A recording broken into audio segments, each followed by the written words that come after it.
Hello, I'm Lan of the World. Padayon ko sa akong mga political messages and reactions ha. This is reaction number 7 about again vote buying. Tapos pasensya na mga nga murag kog basuinon ko ninyo nga murag self-righteous, murag nagmamalinis jud. Ako lang gud nga kabalo ko makasasala pud ko, makasasala tang tanan, pero kabalo pud ta nga di gyud na siya maayong vote buying. Makadestroy na sa atong country ang vote buying. It's a form of dishonesty and maka-apekto po na sa itong relationship sa Ginoo. Pero pasensya, sabtan na lang po kung at least mo remind ko kay at least na ini-remind. Tapos reminder po na sa akong kagalingon kay di po ko perfect. Tapos ang ato na lang mas kuyawan nga pasalamat na nga na nag-remind kay mapari apil na pud ako ang mas kuyaw ko ang Ginoo na gid ang mo remind.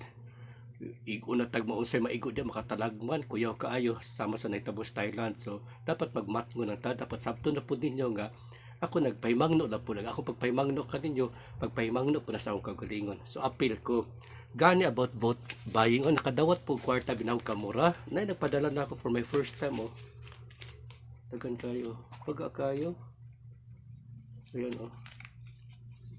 dili joke ni mga tao ra po tayo abi po serious yung di ba ko serious sa pagkatao joker ko kapag katao. Ayan, bitaw ako aning napay 2,000, imagine I received 2,000 bill nga mapagay siya na-exist na nanako because of vote buying. Bitaw ako ng props kana mag-outreach ko, magpadula ako sa makatawhan, ako na siyang gamiton. Anyway, about vote buying, so sayo-sayo nga nanay makwarta karon dagan na nag-report na ako kung siya namayad pila nahatag nga pasensya na kay medyo dagan nagreklamo nga gamay-gamay alisod siguro panahon karon. Moingon ang tako ninyo nga dawatan na lang yung kwarta kay wata kabalong ato arap ng kwarta or wala man pud nato nagipangayo kusang gihatag ba pud na sa kalisod sa kinabuhi karon makaingon pud ta nga wa nato gipangayo sa dawaton na gyud kay di pud ta magpahipokrito nga nakinahanglan pud ta kwarta even ako, pero makayan na pud ko nga kuan nang sakto ba pud ka murabag ang ato bang dawat pwede ra ba dawaton ang kwarta basta ang atong butuhan katugong nasa atong konsensya ato kasing-kasing nga makandidato nga nagtuo kita with all honesty and purity and genuineness nga sila ang makatabang ug pinakadako sa ato ang nasod labi na sa ato town sa Amlan.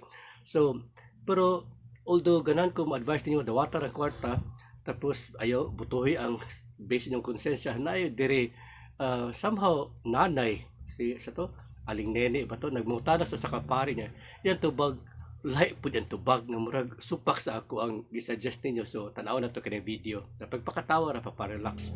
Bishop, si Ate Nene, day ko. Naunta ko'y pangutana. Dili ba mahimo kung akong dawaton ang kwarta? Pero mubuto ko subay sa akong konsensya.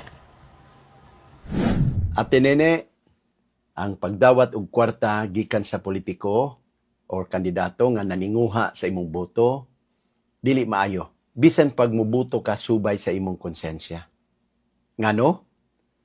Tungod kay imo man siyang gipaasa nga mubuto kaniya. Kung mubuto ka sa laing kandidato, nahimo kang malansison o bakakon. Receiving the money from the vote buyer while voting according to your conscience can be a lesser evil. But still, it is evil. It is wrong. Gawas ni ana, Ate Nene, wala ta masayod diinggikan kanang kwarta nga ilang gipanghatag panahon sa piniliay o ilang gipamalit og boto. Dako bayag puruhan nga gikan kana sa dautan. Sa pagdawat ni ana, mahimo pa kitang kabahin sa dautang buhat sa korupsyon. Yeah, medyo katawanan kay sa panahon karon ba imbes mag-serious ta, wala man kuningon nga si Charlie nag-advise against vote buying tapos ila pag mo klatawan kay kapoy kay nga ma-stress. Kay basig ma-stress ta, ma-high blood ta, ma-depress ta, ma-anxiety, unsa pa diya tapos matakihan lang ta, magkasakit na doon ta kay number one killer kuno sa kuan karon sa panahon nato karon is depression kana masad ta, mo weak ta, immune system mo lower tapos masakit mo duol na maluya na ta na magsakit na doon ta.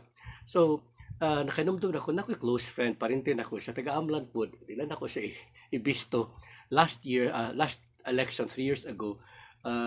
Kuan kani siya nang yaw-yawere ko siya reklamador ko ni siya nga maprinsipyo gud ba dapat limpyo gud election dapat padagon gud dapat di gud na vote buying karon ka after election nirad gay ko atong time Nisulti siya na ko nga, Char, na nakasala. Biya ko, sa misala ni mo. Siya nga, nidawat ko siya boto. Ni ko nga bali, no? Ang pinakayaw-yawera na noon against vote buying. Mara ba ako, sige ko yaw-yaw, tapos ako na po dahil mo breaks akong yaw-yaw.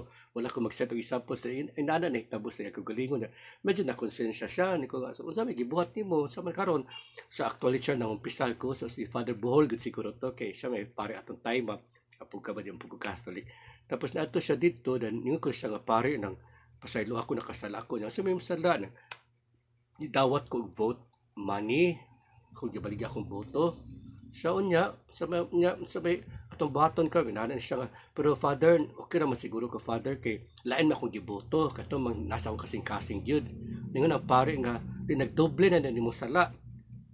Kuhaan ka, dawat kay kwarta, nga vote buying, tapos imo siyang somehow gipatuo nga botohon nimo siya pula na magibotohan, so nagdoble na yung sa dahil siya kalatawan pa. So nakurat na ko kay bago na ako nakita ni nga video kaning pare nga tubag. So consistent sila duha ka pare katong sa amlan o kaning pare sa video nga magdoble atong sala ni dawat kita, tapos at the same time lain atong giboto.